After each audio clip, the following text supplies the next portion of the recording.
Հանրահայտ է, որ Հայաստանի Հանրության Սահմանադրության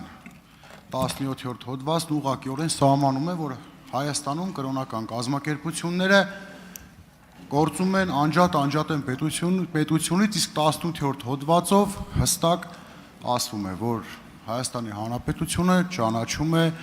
հայ առաքելական Սուրբ Եկեղեցին որպես բացառիկ առաքելություն ունեցող հայ ժողովրդի հոգևոր կյանքում։ Չնայած սահմանադրական այս նորմերին, տևական ժամանակ է ձեր քաղաքական ուժը փորձում է միջամտել հայ առաքելական եկեղեցու գործերին։ Չեք կարծում, որ այստեղ կա սահմանադրության հետ հակասություն եւ ուզում եմ հարցնել, թե սահմանադրական որ նորմով եք դա կանում կամ իրավական ինչ կարգավորում եք դուք փորձում միջամտել հայ առաքելական եկեղեցու գործերին։ Չեք կարծում, որ Ամենայն հայոց կաթողիկոսի ընտրության հարցը դա ազգային եկեղեցական ժողովի իրավասությունն է։ Շնորհակալություն։ Շնորհակալ եմ հարցի համար, ես ճիշտն ասած չէի ուզենա իրավաբանական բանավեճերի մեջ մտնել այդ թեմայով, որովհետև նաև հարցի բովանդակությունն էլ իրավական չէ։ Կոնկրետ ես իմ դիրքորոշումը կարող եմ ասել եւ իմ մոտեցումը։ Ես հարցին առնչվում եմ որպես հայաստանյան առաքելական Սուրբ Եկեղեցու բանավոր հոտի մի անդամ, որը խնդիր է տեսնում հոգևոր կյանքի ապականոնության հետ եւ ուզում եմ նաեւ մեր ուշադրությունը հրավիրել հետեւյալում։ Ընդհանրապես, երբ որ ես դատական համակարգի մասին խոսելիս դրա մասին ասացի, բայց ես բոլորիս ուշադրությունը հրավիրում եմ մի հանգամանքի վրա, որ եկեղեցու հետ շատ վատ բան է տեղի ունեցել, եկեղեցին կաստայացվել է։ Եկեղեցին առաջին հերթին հոգևորականները չեն, եկեղեցին առաջին հերթին հավատացյալներն են, մարդիկ են եկեղեցին։ Հոգևոր ծառայողները սպասավորն են, նոր կտակարանում էլ ասվում Հիսուս Քրիստոսի ուղերձը, որտեղ իմ անունով 3 հոգի կհավաքվի, դա եկեղեցի է, այնտեղ չի ասվում, որտեղ հոգևորական կլինի դա եկեղեցի է։ Եվ ես հարցերին մոտենում եմ որպես հայաստանյան առաքելական Սուրբ Եկեղեցու հետևորդ։ Եւ ելի ինձ համար մեծագույն խնդիրը հետեւյալն է, որ նաեւ այս տրամաբանության մեջ եկեղեցու եւ հոգևոր կյանքի հետ կապված հարցերը նաեւ քաղաքական շահարկումների են ենթարկվում մարդկանց կողմից, ովքեր վստահ չեն, որ հայր մերը սովորել են։ Ես նախընտրական շրջանում էլ ասացի, իհարկե մի քիչ քաղաքական շեշտադրում կա դրա մեջ, ես հարցադրում արեցի, բայց մեն քաղաքական չէր շեշտադրումը։ Ասենք մարդիկ հանդես են գալիս որպես իբր հայաստանյան առաքելական Սուրբ Եկեղեցու պաշտպան, բայց ասենք ես հարցադրում ասացի, այդ մարդիկ Աստվածաշունչը կտականը, ավետարանը իրարից տարբերում են, թե չեն տարբերում։ Սա իհարկե քաղաքական ինչ-որ առումով մարտահրավեր է, բայց եթե մարտահրավերը դնենք մի կողմ, սրա մեջ բովանդակային խնդիր կա։ Ինչա մեզ համար հոգևոր կյանքը։ Ինձ համար հոգևոր կյանքը կարևոր է եւ ես ձեզ ավելին ասեմ։ Երբ որ ես ավելի ակտիվ շփվում եմ հոգևոր կյանքով ապրող մարդկանց հետ, ես տեսնում եմ, որ այդ օրակարգը պահանջված եւ հասունացած է առաջին հերթին համայնքի կողմից։ Եվ ըստ էության խնդիրը դուք սահմանադրությանը հղում արեցիք, բայց հենց եկեղեցում էլ սահմանադրականության խնդիր կա, եկեղեցու կյանքը, եկեղեցու սահմանադրությանը եւ կանոններին համապատասխանեցնելը։ Ինչից մենք այսօր ակնհայտորեն շեղում ունենք եւ դրա մասին դուք էլ գիտեք, ես էլ գիտեմ, բոլորը գիտեն։ Ստեղ է խնդրեմը։ Արձագանք անկեղծ ասած, ես չգիտեմ, չեմ տեսնում, ես միայն քաղաքական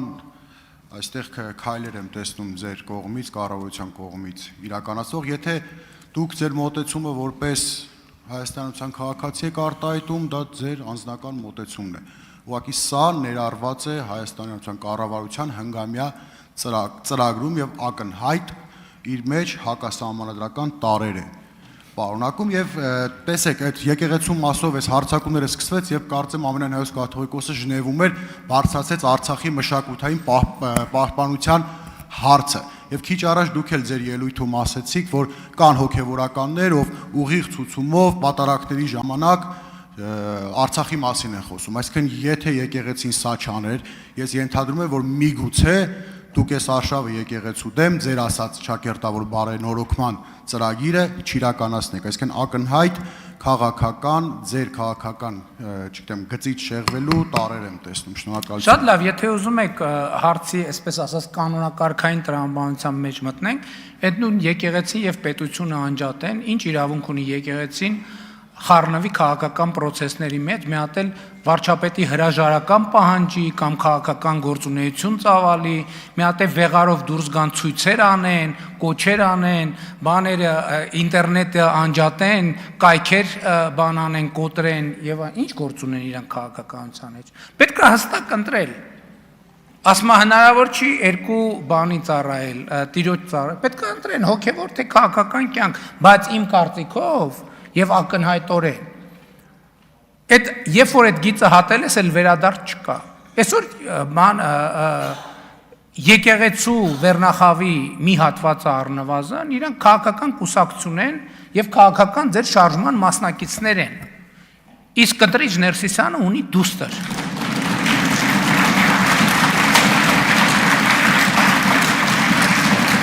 ավարտեք վերջացրեք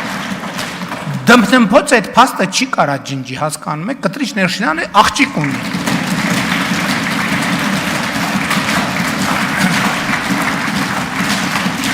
Վերջ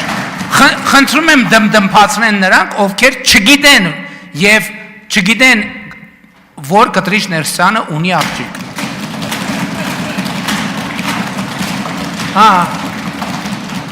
Ապացուցվեց ակնհայտը, մարդիկ ճշմարտության հետ խնդրեմ ունեն։ Պարոն Մանուկյան, լրեք մի հատ։ Կտրիչ Ներսիսյանը պետք է հանգիստ թողի վերապահի։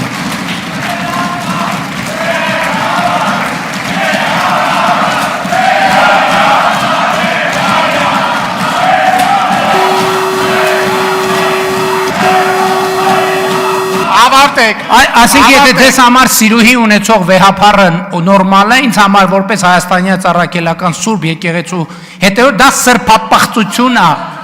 Պիղծ է ձեր վեհապարը, պիղծ է։